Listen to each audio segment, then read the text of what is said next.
Good morning, everyone, and welcome to the Creative Birth Strategy podcast and the Creative Birth Strategies house here on Clubhouse.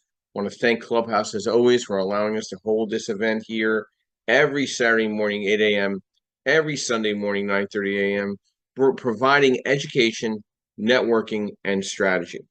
My name is Joe Scarice. I'm the founder and host of this group and look forward to providing some insight this morning.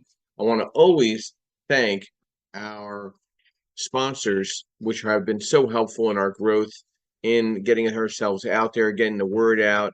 We're live on all the social media buckets that are out there available: Apple, Spotify, Amazon, YouTube, Facebook, LinkedIn, Twitter, Instagram. We're here to provide insight and networking opportunities. So we'll get started here to first thank our sponsors this morning.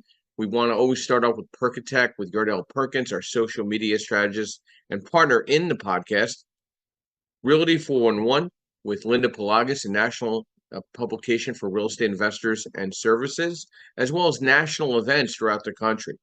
I want to thank MB Capital, your unsecured business line of credit referral program, providing unsecured business lines of credit for real estate investors nationwide, and Lendmark Capital, where I work and facilitate nationwide direct private lending in the investment space, offering anything from single family through four family, 5 through 25 units on the debt service coverage ratio, fixed to rent, fixed to flip, new construction, and insight and strategy in growing out your real estate portfolio.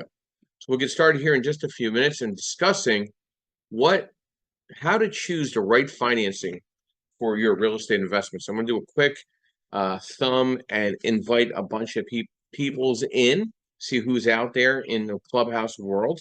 But got the opportunity yesterday afternoon to catch up with a lot of work still, a lot of submissions coming in.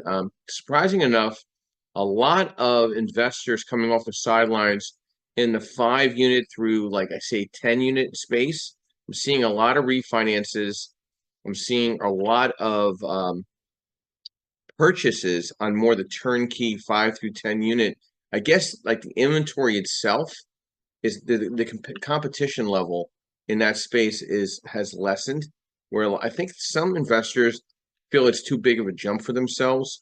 But I'm really seeing quite a few investors coming off the sideline, identifying the 5 unit through the 10 unit space.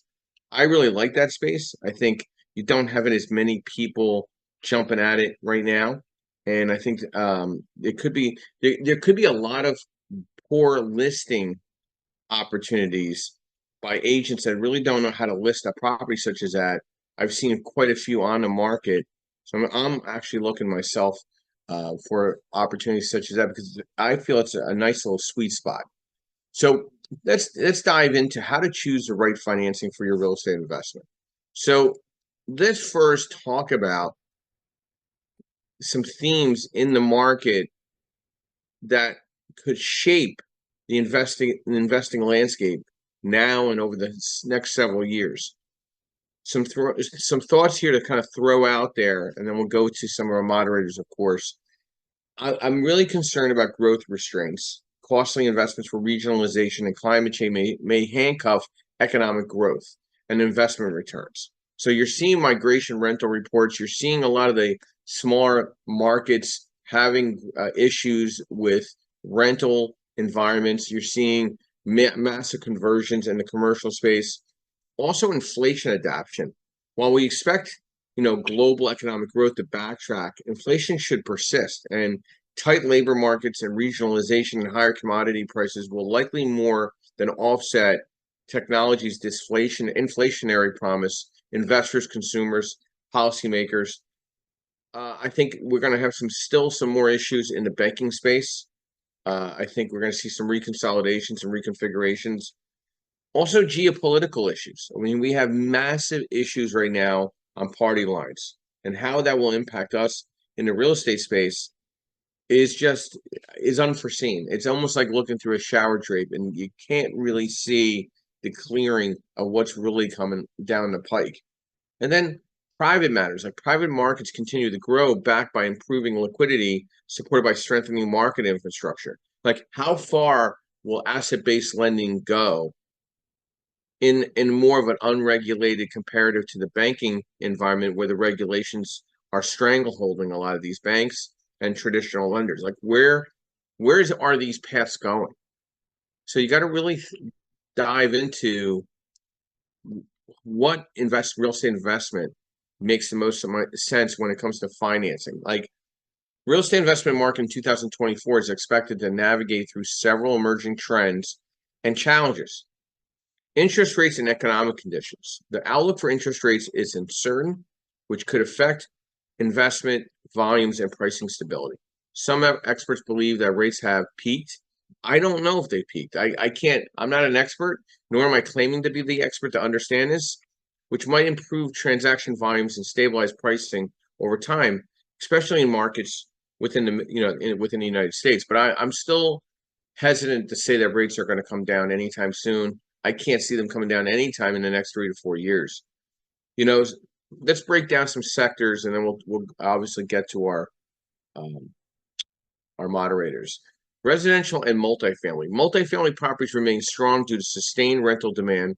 High mortgage rates continue to price out potential home buyers, which is Amy. Do you mind miking for a minute? Oh, I'm so sorry. It's okay. Maintaining pressure on the rental market. However, there is concern over the demand for luxury apartments. Now I'm seeing that, but I had a conversation with several investors last night, and the word is all these luxury build outs in a lot of these cities, such as Philadelphia, an example, right? They're going to infiltrate at least 30% of low income housing into all these class A, B plus buildings that they're building out right now for rent. I would be very concerned if I was going to be a tenant. Like I'd be upset if I'm getting a luxury apartment, then Section 8 is coming in and getting a discount. Retail is experiencing a resurgence, particularly in neighborhood and grocery anchored centers. The sector is adapting to the rise of e-commerce, which is benefiting from strong consumer spending and job growth. Industrial sector, including the logistics and cold storage facilities, show long-term potential despite recent signs of softening. The push for regionalization and local manufacturing continues to drive demand. I think one big factor that which could soften a lot of this is the office sector. Office sector faces ongoing challenges with high vacancy and shifts toward hybrid work models. There are opportunities in repurposing obsolete office spaces for alternative uses like residential or data centers. But my concern is how many data centers can you have? Geographical focus. The U.S. Sunbelt markets such as Nashville, Phoenix, Dallas, Fort Worth, Atlanta, and Austin are highlighted for their growth potential in 2024. These markets will benefit from demographic shifts and economic resilience. So technology and innovation in our space is ever so moving rapidly. Where will it take the realtor? I feel that there's going to be major shifts in the real estate agent space with the NAR lawsuit and the reconfiguration of the MLS. Also, all these associations which I feel are a lot of fat. So, and then I'm seeing title going fully AI. I'm seeing appraisal potential going full AI. How will these technology moves shift? Overall, I think 2024 is cautious optimism with opportunities for growth in special sectors and regions, despite broader economic uncertainties and evolving interest rate landscape. Investors will need to be strategic and focusing on diversification and innovation to navigate their complex environment. So we always start with ladies first. Good morning, Amy. Welcome. Brief overview, who you are, what you do, and thoughts to how to choose right financing for your real estate investment. Good morning. I'm Amy Palvido. I am the founder and CEO of Facilimax, which is a real estate technology company. And I'm also the chairwoman of the U.S. PropTech Council, which is the trade association for the real estate technology industry in the United States. Longtime real estate investor, started real estate investing back in 2008. And I have real estate investment today, but it's not my main focus. So choosing the right financing for a real estate investment, I think, especially in this challenging market, really is, obviously asset-based lending that Joe does.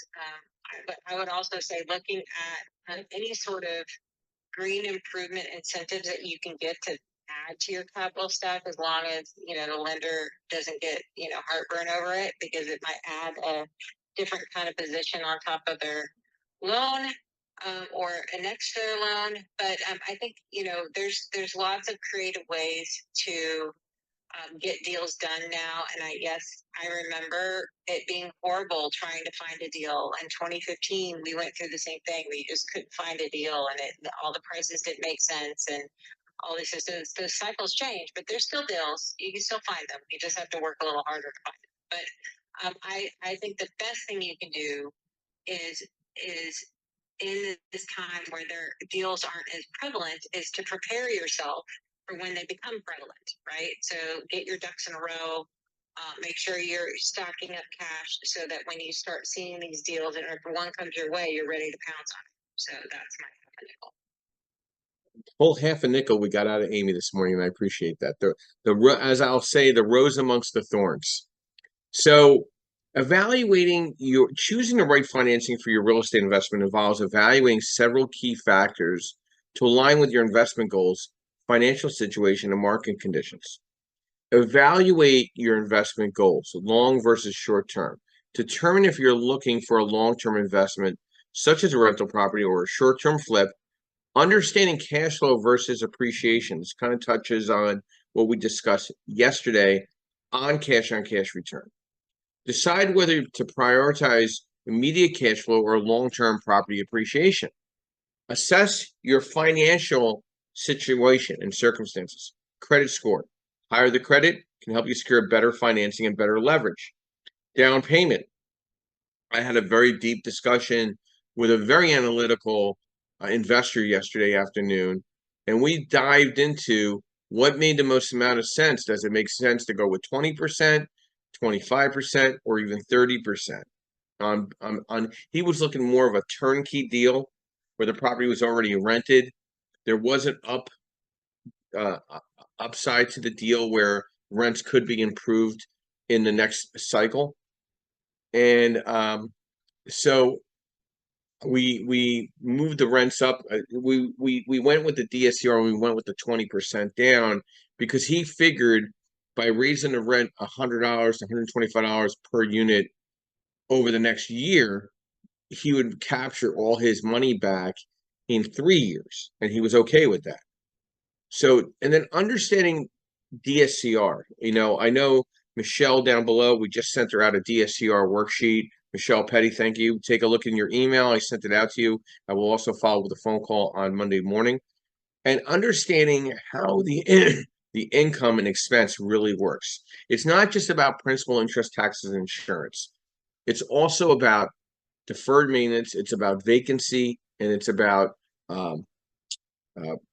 property management fee or self-management fee. And then understanding the different financing options. Listen, we're not here to say asset-based lending is the make all to break all. If you're W-2, conventional loans, FHA loans, if you're a veteran, VA loans, or if you're in rural markets, USDA loans, you could take advantage of those opportunities. Obviously, the commercial loans are there for you to succeed in the investment space, but there's also owner-occupied opportunities to house hack a deal initially. Then there's hard money loans. There's also portfolio loans with local banks and credit unions. Then you could leverage home equity lines of credit or unsecured business lines of credit. And then also there's always seller financing. There's still people out there that will accept the fact that they might have to hold the paper back on a deal in this market if they want to get the number they want. And do a comparative to loan terms and interest rates. Okay, does it make sense to do a 30-year fix? Does it make sense to do a 10-year interest-only loan? Does it make sense for a 5 or 7/1 ARM? I'm not a big fan of the ARM products, but again, you have to consider all viable options. And then also consider market conditions. Like, where is your market going? Do you have to maybe look at a different market? But I really believe that there's enough opportunities in one's market that they don't have to experiment on their first deal across the country. If it's your first deal, stay local, stay close. Identify an opportunity where you can put your hands on the deal and understand the market, understand the community. And then also there's not enough concern and focus on planning for contingencies, reserve funds. Ensure you have enough reserves for repairs, vacancies, and unexpected expenses. And also, if you're going to do a fixed to rent or fixed to flip, really understand your exit strategy. Understand what your market rent is, understand what your market appraisal value will be on the way out. Consult with professionals, mortgage lenders, real estate agents, financial advisors, attorneys. Don't go on Facebook and see and try to get attorney advice by people that think they're Facebook legends. Okay? Or don't try to get CPA advice from Facebook legends. Retain a CPA, retain a lawyer for a couple $100, whatever it is, to have a consultation or a bookkeeping service. Okay? I don't think people give credit enough to bookkeeping services to buffer between themselves and their CPA. Understand what the pre-approval process looks like, whether it's asset-based lending or traditional lending. These are items that you need to take into careful consideration for your investment strategy, your financial health, and weather the market conditions in front of you. Comparing financing options, consult with professionals. Listen, we're all professionals here, but you don't have to take our advice. This is not an area where we're giving you direct advice. I highly recommend you go back and get advice from your circle of power people that you have created in your power team. It's extremely important. Good morning, Ed. Welcome. Brief overview, who you are, what you do, and thoughts to the discussion this morning, how to choose the right financing for your real estate investment. Morning, everyone. My name is Ed Dowling. I am a preferred partner with MB Capital Solutions. And I have to agree with what you and Amy have been saying. I think you need to keep your toolbox full of different options for finance. You just can't rely on one source or two sources. You need as many as you can, and you have to keep yourself bankable. Your credit score, you have to know your numbers on what you own and what you're making and profit, profit and loss. Until the right opportunity comes on, you need to be able to pull the trigger fast in this market. So Ed, I know we have off clubhouse discussions about where people seek their advice and strategy. Do you think there's too many self-proclaimed experts out there that have really they don't have the background to support where they're giving supposed advisory on? Like, I'm starting to see other individuals now. I could see them prepping to sell something, or they're prepping to have an event to be able to kind of claim they're a self-proclaimed expert. Do you have concern about that in a local, regional level throughout the country, that where we're having economic concerns, so there's going to be this big predatory movement by individuals to grab onto others that might be, they might need that helping hand. Instead, somebody's going to grab money from them, or potentially just try to get it's a money grab. What's your thoughts there? Well, you see it all the time on Facebook. People offering financing at just too good to be true rates. 100% financing, no credit checks, 5% down. I mean, that's not reality. I mean, people are going to fall for that stuff. And, maybe send in a couple $100 to whatever. I think there's a lot of scamming on and false hope on Facebook. And as far as getting advice, yesterday I did put a question out there, and I pretty much knew the answer myself, but I just wanted to hear what others had to say. And I got so many variant different answers. Like, it just shows that everybody has a different take on everything, and they're not experts, So. Well, I know the question you posed. Did any attorneys actually give any insight to your answer, or was all self-proclaimed? It was all people. It was just it was other realtors. It was different people, some mortgage people, but no attorneys or nothing like that. And I do have an attorney, so I wasn't. I know I'm definitely going to go consult my attorney before I do anything. But I just put it out there just to see, what people thought. ladies and gents, I really do believe, listen, real estate investor groups, real estate investor associations do serve a purpose for the better good. But I have to let you know from a financing perspective, a RIA or an investor group is not going to understand your psyche on where your comfort level is in investing. Okay. Do you want to watch your money grow in an investment, or do you want to have no money into a deal and try to make the deal work on its own 2 feet? Logically, creative financing only can go so far, and eventually you have to qualify for that asset in time. It's a fact. So let's pivot a little bit. Thank you, Ed.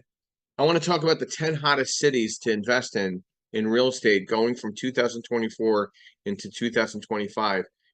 Since COVID-19 pandemic ushered a new era of desirable cities for both relocation and real estate investments. Prior to the pandemic, extensive coastal cities such as Los Angeles, New York, Oakland, San Francisco, San Jose, Seattle, and DC, and Washington, D.C. allured many based on the employment pool, diverse talent, and attractive city lifestyle. But over time, these 7 markets have accounted fewer and fewer top markets with people opting for lesser expensive cities with affordable homes and also safety. And the lower cost of living, thriving employment pool has moved to the middle. Okay. Almost all the top rated real estate markets are located in faster growing southern and western regions away from the coast, with very few exceptions. These top hot cities, I feel, and I do believe by a lot of my analysis, that attracted employers that new mitigation and will continue to be a hot real estate market. Number 1, Nashville, Tennessee. Number 2, Raleigh, Durham, North Carolina. Number 3, Phoenix, Arizona.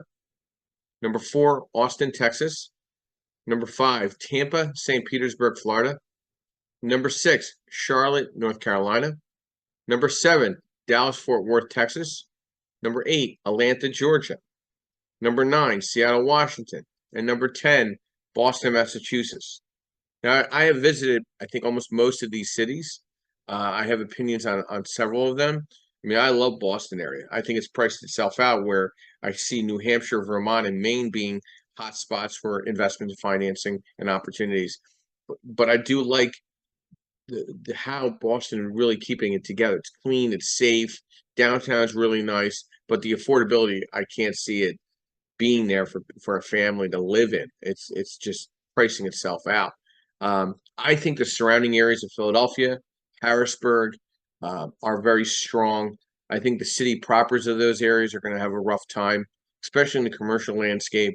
I think the rental landscape, it's obviously steering towards Section 8 affordable housing. I think home ownership is flatlining in a lot of those cities, just based on just the recycling of safety right now. We have a new mayor here in Philadelphia. Not really sure what's going on in Harrisburg, but safety precautions. I do feel a little different in Philadelphia. I was just in Philly yesterday. I have an office in Philly. I do feel a little different seeing what's going on there. It's going to take it's a longer road, but I think that railroad train of everybody moving back into the cities for availability to arts and restaurants, I think that stopped. I think that's across the country. I think people are moving more into a suburban environment or even rural environment and want to stay in that type of environment for themselves, for their family, and just a better quality of life and calming environment. So that's some thoughts to there. Joe, good morning and welcome. Brief overview, who you are, what you do, and thoughts to how to choose the right financing for your real estate investment. Hey, good morning, Joe. Another great topic that you and I, we don't debate, but we discuss all the time. I'm a buy and hold investor. I've done several BRRRRs. I'm also invest in tax liens in the state of New Jersey. So when it comes to investing and financing, you have to look at the financing that's correct for you, right? And someone mentioned earlier about portfolio loans. I think it was you, Joe, about credit unions, which you know that I'm working on establishing a very good relationship with a local credit union here that have some flexibility in their products. You need to kind of shop around, right? It also goes into what structure you're willing to take on, as well as your risk base. The risk tolerance level that you'll allow yourself, right? Some people put every property into an LLC, which limits their financing abilities with a regular bank, and some people will hold them in your personal name. And go up to those 10 loans and then worry about moving it into a portfolio loan, which may be um, better off for someone who's looking to work with a regular bank. So again, I think Ed mentioned about being bankable, right? And it's another investor and I have this discussion all the time about being bankable, right? Someone who's self-employed finds it a little bit difficult, but they're not 100% bankable. And then there's some investors that just don't want to deal with all the nonsense paperwork that the regular banks will put you through to get stuff that's warrantable loans, right? So they'll go to the DSCRs and they'll go to folks like Joe, which makes it easier to get. It's based on the asset, the lending that you're getting. And they understand that because they don't have or don't want to provide the W-2s or all their bank statements, right? I got to tell you, when I'm going for these loans and I'm putting in for the last loan that I did with the credit union, I probably had to give them about 500 pages of documents between leases and P&Ls and bank statements and W-2s and all that other fun stuff. And it takes a little bit of time, but at the end of the day, the terms were worth it, and it made more sense down the road. So I front loaded a lot of work, but it was also towards building a relationship, right? So if you have a relationship with a bank, it makes things much easier down the road. So you have to invest and front load all that work in the fund. So Joe, let's talk from a regional level. You go to some of the events throughout the region or local. I mean, when you go to these local events, are you actually running into service providers when you go to these events, or is it just a lot of investors? Like, it's kind of funny when I get together with you at an event, I feel like I'm the only lender in the room. Like, why are these service providers not present at these investor events to give insight on real estate investing? I just don't. I'm missing something. Like, is there something else to do at 6:30 in the evening that they don't feel compelled to sit down with 25 focused investors in the market? What's your thoughts on that? Well, this gives me an opportunity to lay something out and also take a shot against you. And you're the older generation, right? And the newer generation is more about work-life balance. And I think that's what it comes down to. A lot of the service providers are at the work-life balance. Um, and I would argue that the younger generation doesn't understand the true relationship building that you work so hard at doing. A lot of the younger generation is not going to waste their Saturday and Sunday morning in doing this type of education content for free, right? They're not going to. But at the end of the day, the industry that they're in is a service-based industry, and they have to go where the people go. I mean, you've been to the bigger events and you've been to the smaller events, right? And I think, and I would argue without even talking about this with you, but I'm pretty sure you would agree that at the smaller events with the smaller crowds, you build a better relationship with those investors in the room, right? And it goes, but that goes with society as a whole, right? If you have a classroom that is 200 students versus a classroom that has 30 students, the 30 students are going to learn more, and it's going to be easier on the teacher to educate those 30 students than on the mass of people.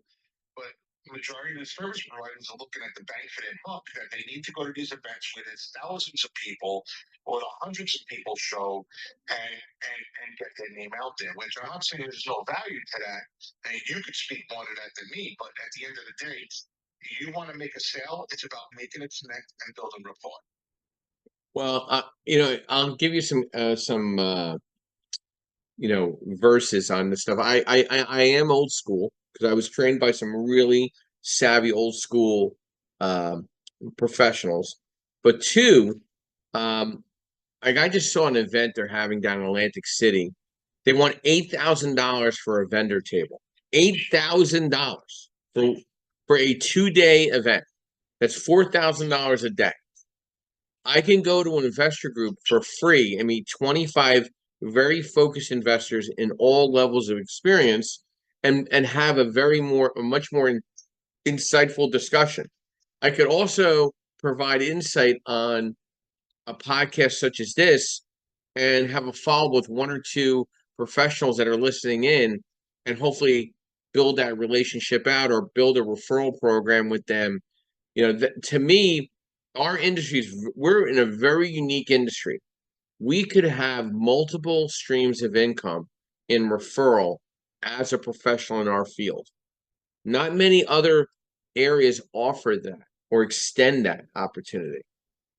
So you have to think about this. Like, I have nothing against Bigger Pockets and their convention or whatever they have, that event that you call it, or best ever. But I'm not going to see that. I can't see the cost benefit of paying anything above $5,000 to be somewhere where most likely, if I just go to that concentrated market where those individuals are from, I'm going to run into them anyway. Like, you could literally be in the state of Florida and be at an event every night, 7 nights a week.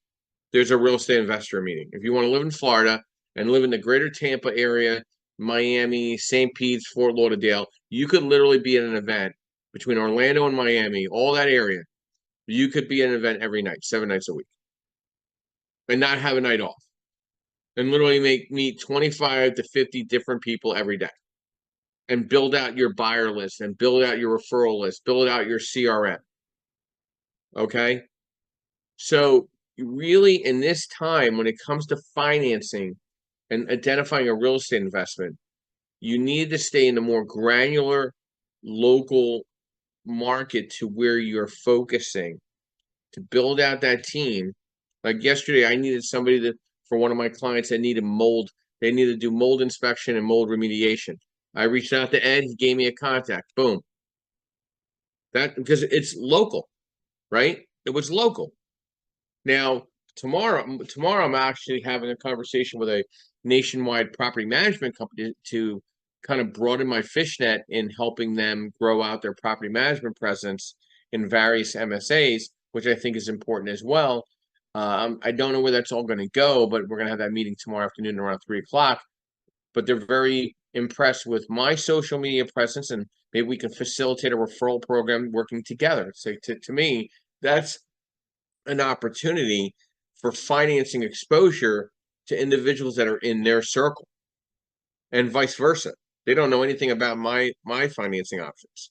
So I'm not telling you that asset-based lending again is the make all, the break all, but it's definitely a unique lane which allows you to see the differences between traditional lending, such as what Joe's talking about with a local credit union or a local bank, or hard money lenders that are pretty much just looking at short-term opportunities.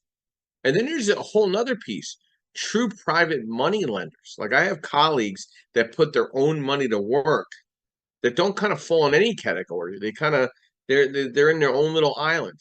Now, there's not a lot of them running around. They don't wear an A-frame saying, "Hey, I'm a private money lender." But if you identify somebody like that, they're very reliable sources to growth into very unique opportunities that could probably build you out as a solid real estate investor, whether it's your first deal or your 10th deal.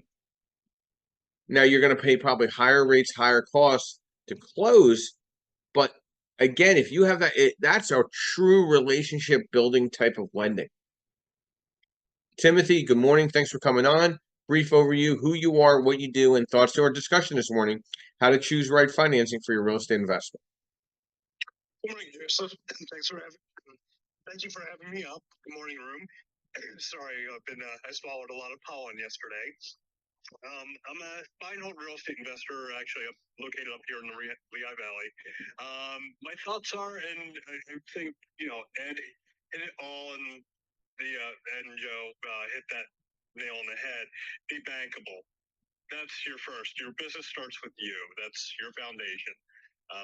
Where your start is.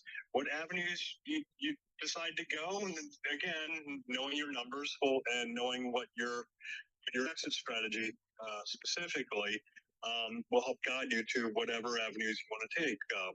Joseph has asset money lending. It's a great product. great for certain circumstances. It might not be so great in your circumstance. You might want to go with a private lender.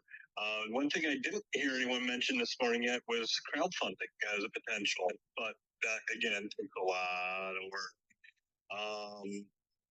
But I think it's a great discussion, and thank you, Joe, for providing that list of the cities as well. Where for investments, we always do appreciate that. But yeah, my thoughts are, and here's the other caveat too. We also have to think of it's not just you're investing your money, but for the property or where you're planning on putting your property as well. But you also have to look at, not only with those finances and your lender, what are your expenses, and also how are your finances as a character. Once you build those relationships with those people in those banks or in those areas, personally and professionally, that will help you. It help you get through any future endeavors a lot much faster. And just to your comment about, and Joe, to your comment, or tell it to your comment about the younger generation. Yeah, we've run into an era of instant gratification is kind of what it is. People think they can pretty much snap their fingers and it goes. You remember back in the day when, you had the old telephones when you had to call an operator to connect you to somebody else, and then you went to the rotary phone.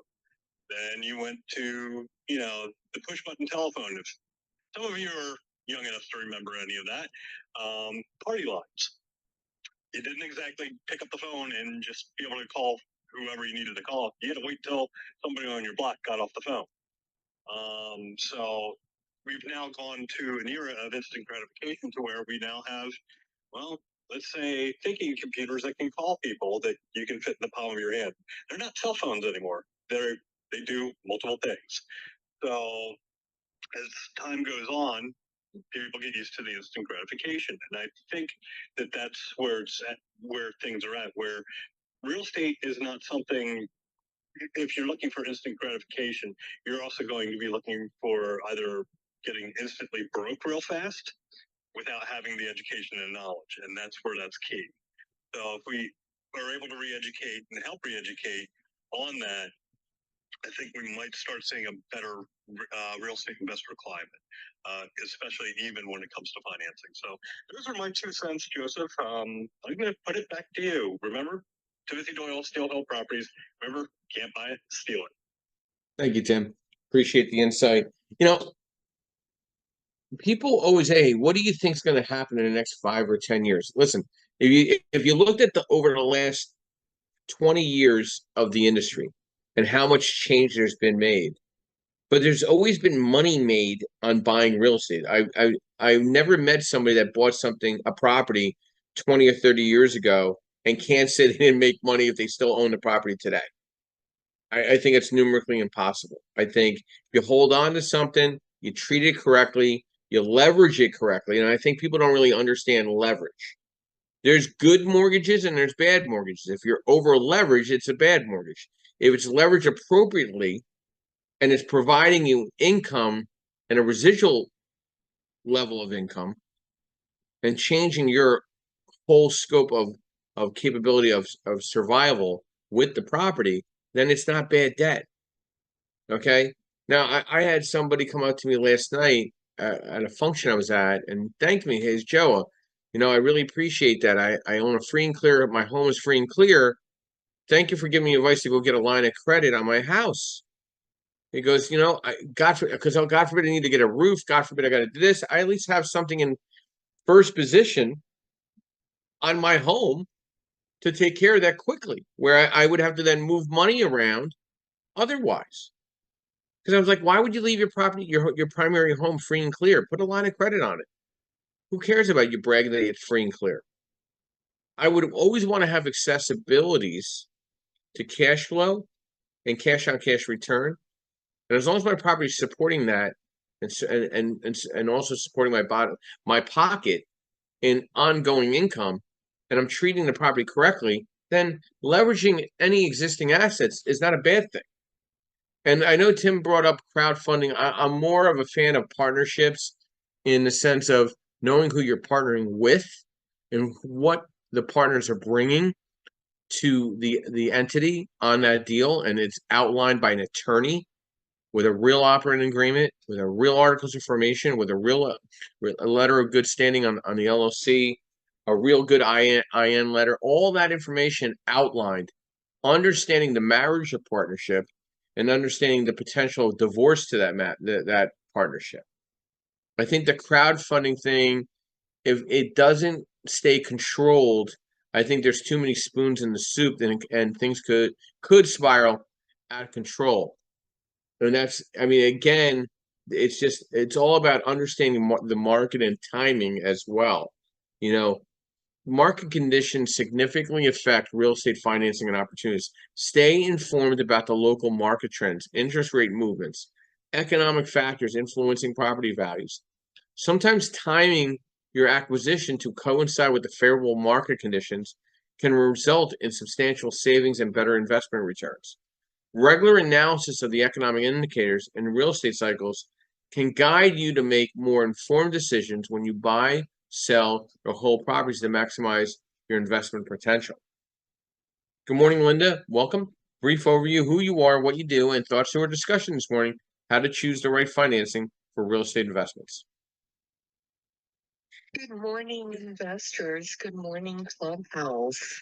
My name is Linda Pliagas, and I'm the founder of realty411.com. We're a news and information website, and we help investors through publishing digital and print magazines, hosting virtual and in-person events, and giving them news and insight to help them on their real estate journey. Now, in regards to choosing the right financing for your investments, first of all, an investor has to figure out what their end game is even before buying or financing a property. Some key questions that you need to ask yourself and be aware of are, number one, will you be holding or selling the property after fixing the property? Time is very important because you see some loan products have prepayment penalties that you really need to be aware of.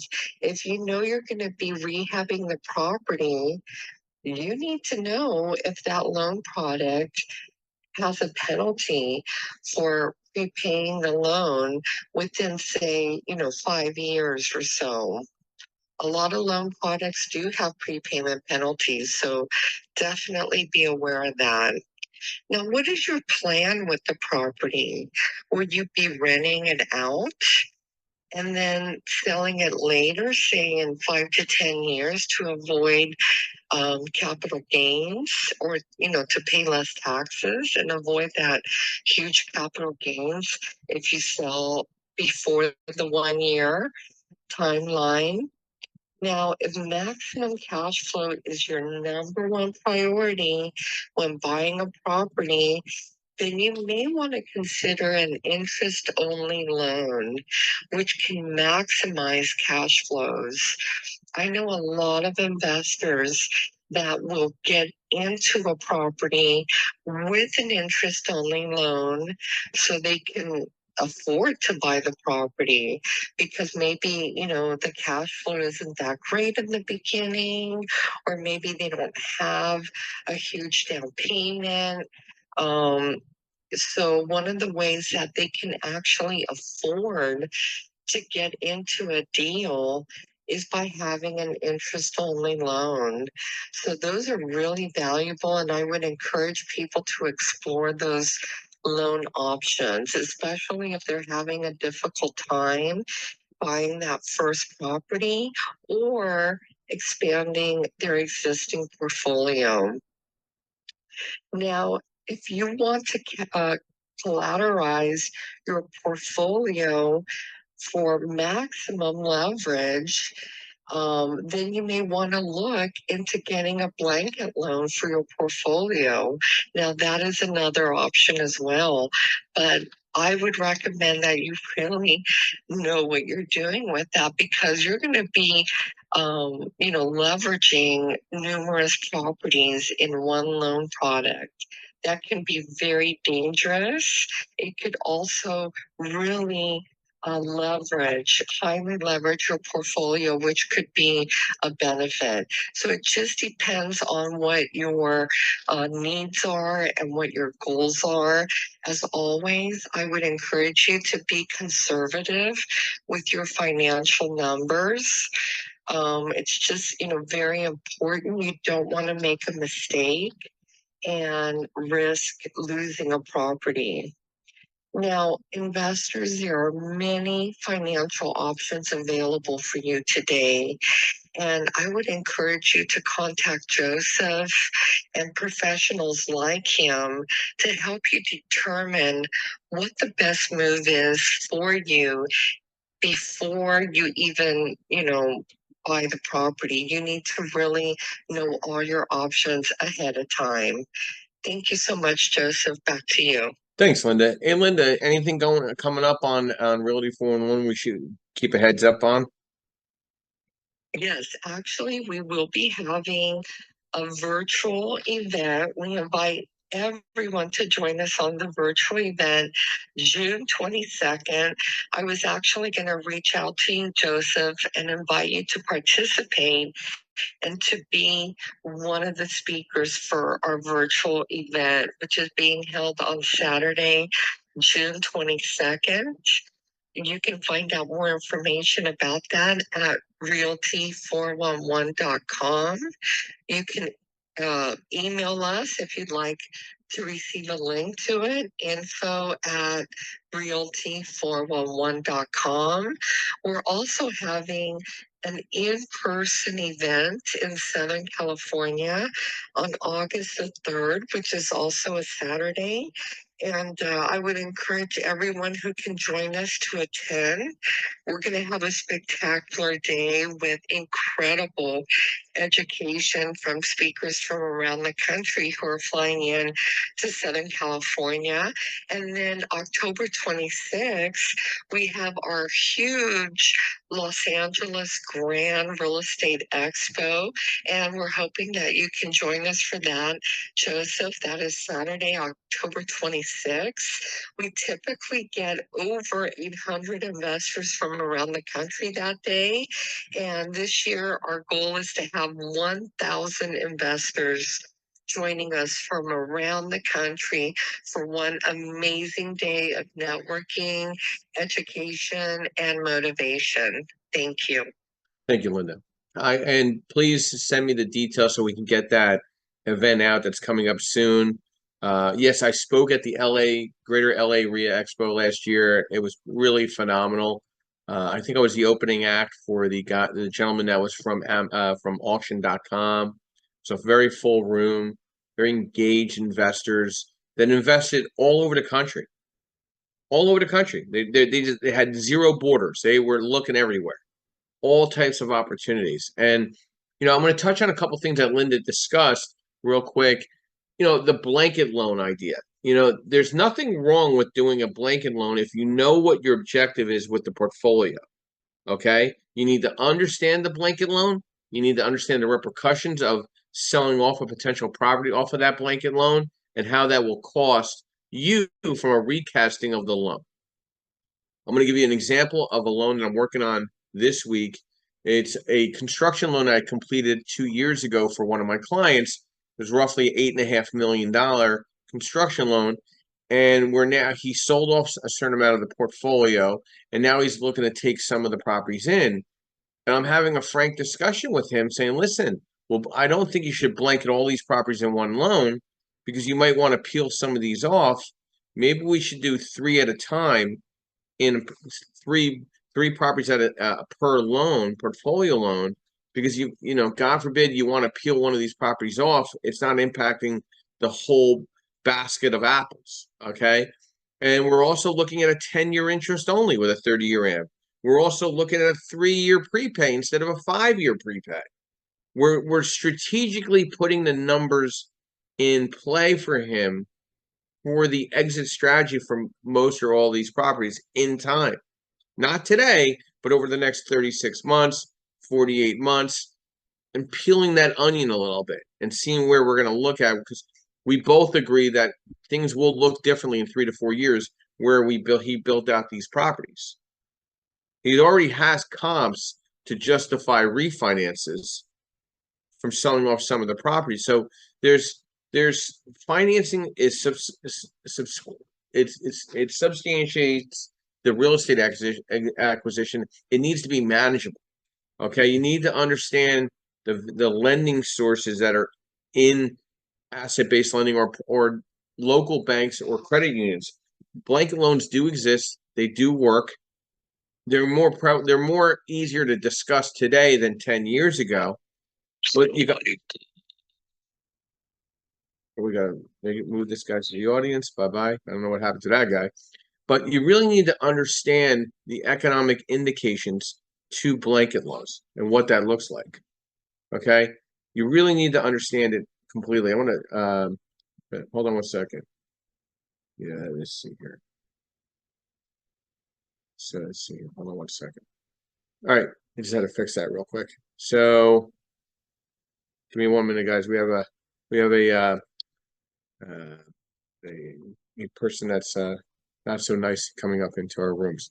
So planning and looking at the right approach is very important when looking at either blanketing multiple properties or looking at single family through 4 family type of properties individually and what that cost is going to be. Now, he is going to save money in underwriting fees and legal fees, but does it make sense short-term and long-term for him?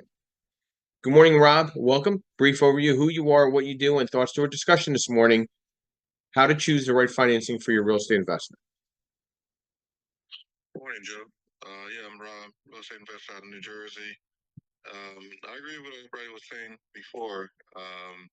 Is that just gotta stay ready, especially new investors, because I was a newbie getting to the game a few years back, and the main thing that helped me was just staying ready. So when the opportunity came up, I was able to jump in.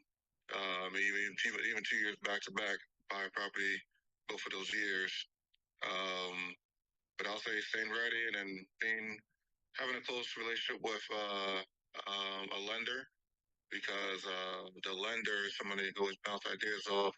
You can always say if there's something new, like when they changed that 5% conventional for the multifamily, I could instead of me just looking online and everything, I called my lender, had my lender break it down and explain it to what I would understand. So I'll say that. I had a quick question. I heard about something because my younger sister is a doctor, and I heard about there's like a medical loan or something for people in the medical space. Have you heard anything about that? Yes, Rob. You should go to your traditional lender to go over that, because I'm not a traditional lender. So Okay. I'm strictly a commercial investment lender. So I'm not going to give you any insight on that. I can't. Yeah, it's not my lane anymore. Well, if it was my lane, I'd go over it. But really, the doctor loans, they've changed a little bit just based on present and future income. So you really need to talk to a traditional lender that's proficient with that. Sounds good. Yeah, but I'll just say just staying ready, and then also having a good relationship with a lender. Those are the main two ways I'll say. Almost anybody can be ready for the right financing when they see an opportunity. Thank you, Rob. Understanding your investment strategy before reaching out to lenders is crucial to have a grasp on your real estate investment strategy. What your strategy focuses on investing into whether it's residential, commercial, or multiple rental units, okay? Evaluating the loan types, what makes sense for you and what your comfort level is. Do you want a 30-year? That's where asset-based lending falls. If you want a 15 or 20-year, you got to talk to a traditional lender or credit union or local bank. Comparing interest rates and fees. I'm very transparent about my fees and or cost to a loan. I don't hide anything. There's no cloak and daggers and smoke and mirrors. Assessing lender flexibility and terms. You need flexibility in this evolving market. checking also the lender's experience and reputation.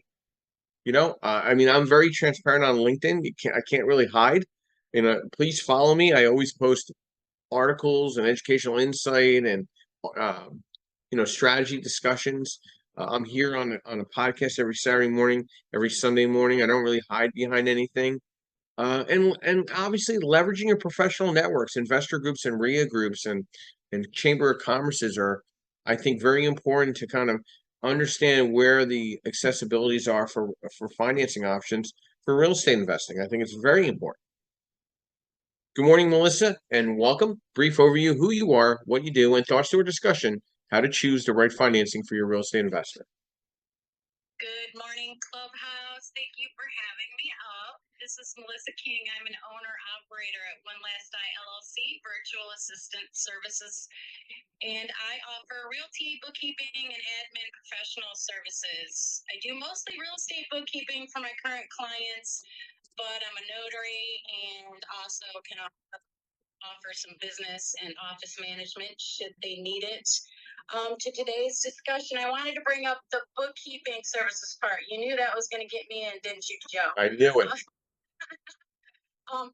Many of my clients started investing as small investors, single family homes, duplexes, and then they find that the bookkeeping becomes overwhelming and they seek out bookkeeping services.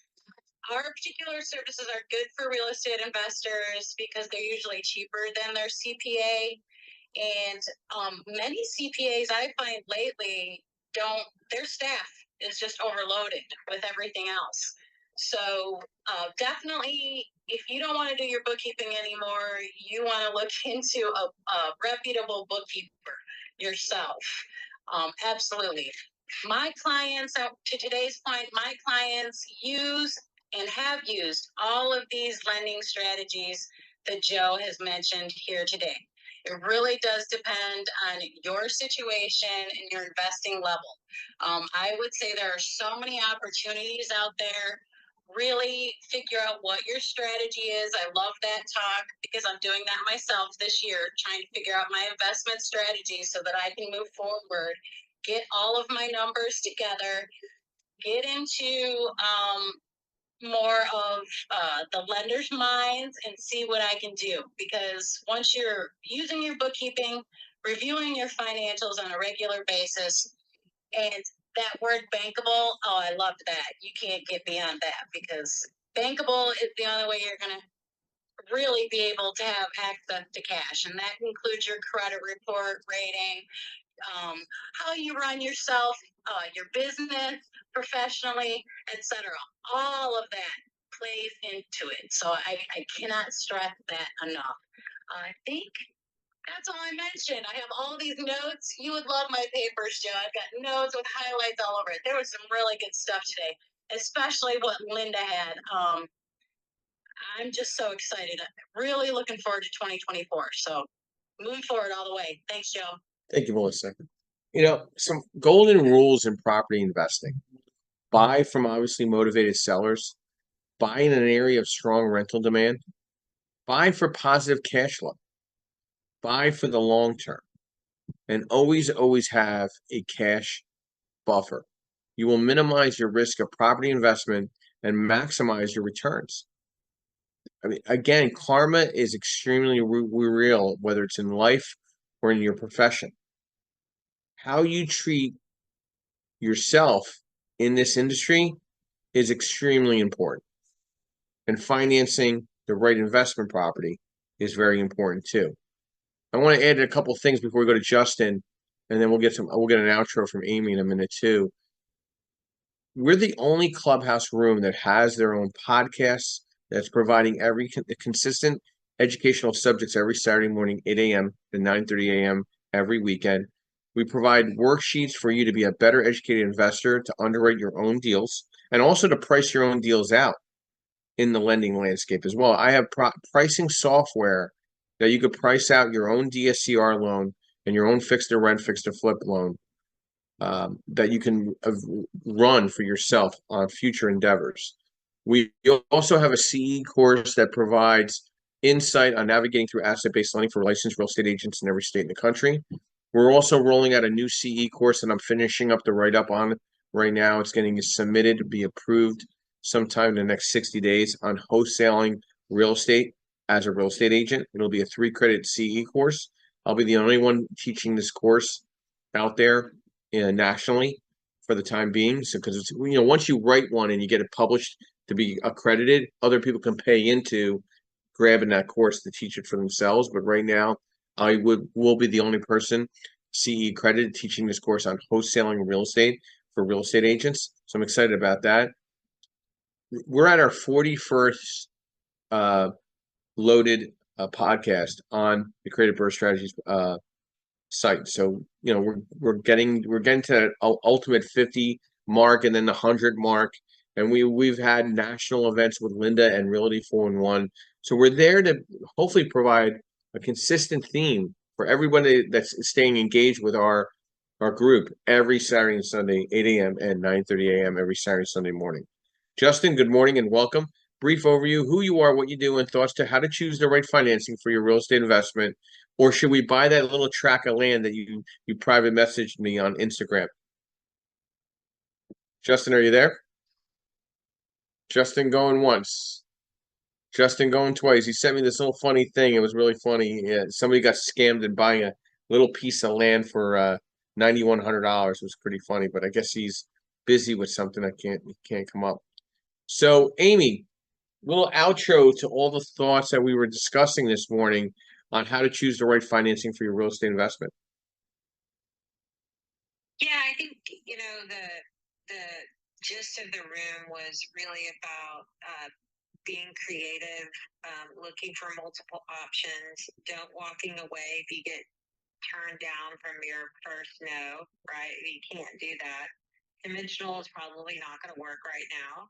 So, and it's also about being prepared for when those options or those opportunities come your way. There's a plethora of financing options that are available to you as a real estate investor. You just need to do the hard work of going and finding them. So and you should. This should be investor 101. Your job as an investor is to know what financing options are available to you, and if you aren't doing that, you're not doing your job. So that would be my other half a nickel. Thanks for having me. Now we have a full dime from Amy this morning. I really appreciate it, Amy. Look forward to seeing your upcoming podcast here on Clubhouse too as well. And Ed, your outro in regards to how to choose the right financing for your real estate investment. A lot of great things were touched on, but also going back to being bankable is, build a relationship with your local community banks and your credit union before you have a deal. Like go in there and show them what you have and everything, and be bankable with them before you have a deal. This way you can just say, hey, I got this deal that's going. It saves a lot of time. And also about self-directed IRAs. Like a lot of people don't know about them, so you need to educate them to become your own private lender. And and like I said, it's all about building relationships with them and showing them the benefits of, because there's a lot of people who want to get involved in real estate, but they don't want to actually buy properties and flip properties and things like that. This is a way for them to do it. Thank you, Ed. Appreciate that for your insight. Linda, your outro to how to choose the right financing for your real estate investment. Yes, good morning. Investors, it's important to explore finance options and also to review your existing loans to see if a refinance will improve your existing cash flow on the properties that you currently have. So be sure to evaluate your financial situation on a regular basis. Thank you. Thank you, Linda. I want to thank our sponsors as always every week with us. I'd like to thank Yardell Perkins with Perkatech, our social media strategist. I call him the Oz behind the drape. Lendmark Capital, your asset-based lender. providing nationwide direct private lending in the investment space for single family through 25 units, new construction, fixed to rent, fixed to flip, and DSCR. MB Capital, your unsecured business line of credit referral program, providing unsecured business lines of credit for investors in our space. And then I'd like to thank one other one. Realty. Sorry, Linda. Realty 411 with Linda Plagas in regards to her national publication, providing insight and articles for real estate professionals throughout the country, and her national events, whether online or live, that are coming up this year. In the past, we've got a couple good ones coming up this year. So my name is Joseph Scarice, founder and host of the Creative Birth Strategy House and podcast, providing insight, education, and networking every Saturday and Sunday morning. And my quote this morning: dear past, thank you for all your lessons. Dear future, I am ready. We'll see you next week. Have a great week. I'll be ending the room in the next 30 seconds. And thank you.